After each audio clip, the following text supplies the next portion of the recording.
It's not about the stuff. It's not about the things.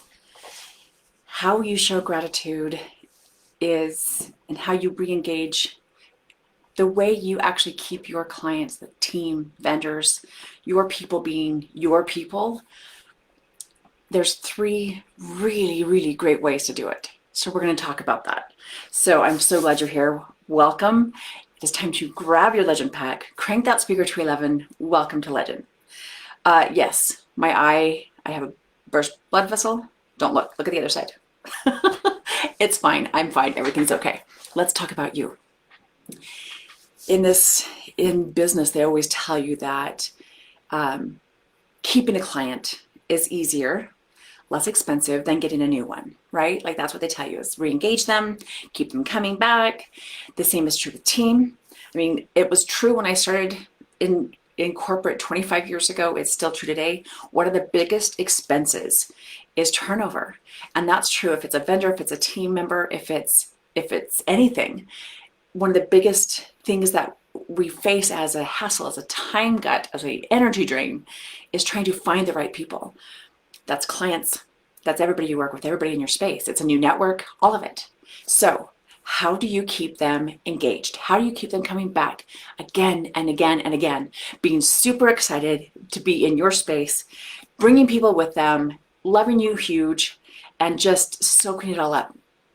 First, gratitude. I know, you're like, Amber, we always say thank you. But here's the thing. Gratitude, I think, goes both ways. You get to say thank you. You get to say you're welcome. Do you know how many more times the average entrepreneur says, I'm sorry, versus you're welcome? Think about just in your last day. How many times did you say, I'm sorry, or oops, sorry? Like we say it, like it just comes right off the tongue. Oops, sorry, that's my bad, sorry. Sorry for the delay, sorry for this. Say you're welcome just as often, if not more. Say thank you. Thank you for your patience. I'm not sorry I'm late. Thank you for waiting for me. I'm going to make sure it's worth it. Gratitude. How you express gratitude in your own branded, this is how I express gratitude. Maybe that's gifts. Maybe that's cards. Maybe that's a phone call, an email, a visit, a cup of coffee. However that gratitude shows up, it gets to show up tenfold. Your people keep coming back if they know that they're appreciated, if they know that you see them as a human being. So that's the first one, is gratitude. Express it. Again, if it's about sending cards out, here's a tip. I know, you may have 10,000 people on your list. If you can't handwrite it and make it specific about the person, make sure it's specific about you. Make sure your personality, make sure your sense of humor, make sure you come through in that card. Because even if I know you sent this exact same card out to 10,000 people, I know more about you because I received it. So first, gratitude. Second, always put your clients first. Now, I'm not talking like, I know you're supposed to make sure you have your air mask on first before you help anybody else. That's not what I'm talking about. You get to put their needs, you put their concerns. I know I've spoken to so many of you and you have such amazing expertise inside you, and you cannot wait to share it. You cannot wait to give it. You cannot wait to sell it, whatever that looks like. You cannot wait. You are so excited to share your expertise with people. But take a breath. When you get on a phone call, don't start spewing all your information. You're going to overwhelm them. They will not feel heard.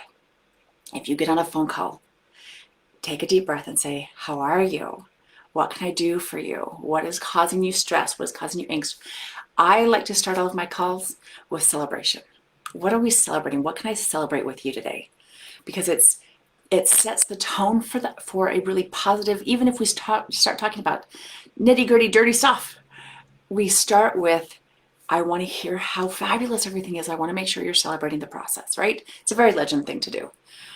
Putting them first in a way that makes them feel heard. You get to ask them what their actual concerns are. Have you ever joined a group or hired a coach or whatever that is, and you realize about 2 calls in, this really wasn't for you. This probably isn't actually your next best step. They can probably help you, but maybe you're not there yet. Or they could help you a year ago. You're past that. It's not catered to you, right? Think of how your clients will feel. So make sure that you figure out where they're at, where they want to go, and actually make sure that you're the best person to get them from here to there. That's putting them first. Because I will tell you right now, if you just start jumping in and saying, this is my plan for you. I mean, nobody wants your plan for them. It's all about them. This is their path. This is their plan. You get to help them with it and support them with it and lock arms and go with it. But it starts with about them, right? You're here to serve, putting them first. And the last thing, and this one you may not have thought about this one. So gratitude, obviously. Listening to your clients, putting them first, of course. But here's really, especially when we run out of time to be sending cards all the time or sending gifts all the time or whatever that is. This is the one thing you can do every single day in the moment. And oh, by the way, it costs you nothing and makes the biggest impact in your clients' lives, in your team's lives, in your vendors' lives. Show up as yourself, like as a true 100% authentic, no facade, no, hey, by the way, everything's amazing and great and nothing bothers me. It doesn't serve your clients. It doesn't serve you. What's really amazing about you showing up as you, as a human being who is ready to listen and care and share that and share the experience with them, is when you let yourself be seen, be heard, be experienced. Your people know that you see them, that you hear them, that you're open to an experience with them. That's what gets you coming back over and over again. I mean, think about that. You try out a new restaurant, you go for the food once, you go back for the customer service, you go back for the experience. You take people from out of town to that restaurant because of the experience. You can get a great meal anywhere. You go back because the experience is unique. The experience is special. They listened to you when you spoke. The same goes for your clients.